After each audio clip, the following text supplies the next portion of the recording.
ছাত্রছাত্রীদের মোটিভেটেড করার জন্য মোটিভেশন, প্রেরণা, উদ্দীপনা, উৎসাহ, সক্রিয়তা, কাজের উদ্দীপনা বাড়াবার জন্য কিছু উপহার দেই। যারা ভালো আচরণ করবে, যারা ভালো পোশাক পরিচ্ছদ প্রতিদিন করে পরিষ্কার পরিচ্ছন্ন থাকবে, যারা প্রতিদিন উপস্থিতি থাকবে স্কুলে, এদেরকে আমরা পুরস্কৃত করি।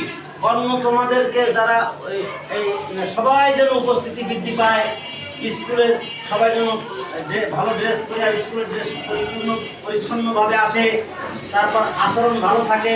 এখন বলো তো ভালো আচরণের একটা জিনিস বলো, নয়ন বলো, ভালো আচরণ কোন ধরনের আচরণ ভালো? সত্য কথা। তুমি একটা বলো, কোন ধরনের আচরণ ভালো আচরণ? সবার সাথে ভালো ব্যবহার করা। তুমি একটা বলো, কোন ধরনের আচরণ ভালো আচরণ? সত্য কথা বলা, শ্রদ্ধা করা, সবচেয়ে বেশি শিক্ষকদের শ্রদ্ধা করা, বড়দেরকে শ্রদ্ধা করা, এটা একটা ভালো আচরণ, তাই না?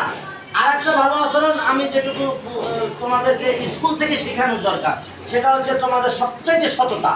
সততা কি? আর একজনের একটা কলম পেলে পরে কোনো জায়গায় পড়ে আছে, সেটা স্কুলে জমা দিয়ে দেওয়া, বই জমা দিয়ে দেওয়া। অনেকে চুরি করে নিয়ে যায়, তাই না? না বলে নিয়ে যায়, এটা ভালো না। ভালো হচ্ছে তারা যারা কোনো কিছু অন্য মানুষটা ধরে না, এমনকি সে সবসময় সৎ থাকে, কথায় সততা, কাজে সততা প্র্যাকটিস করতে হবে। এটা একটা ভালো আচরণ।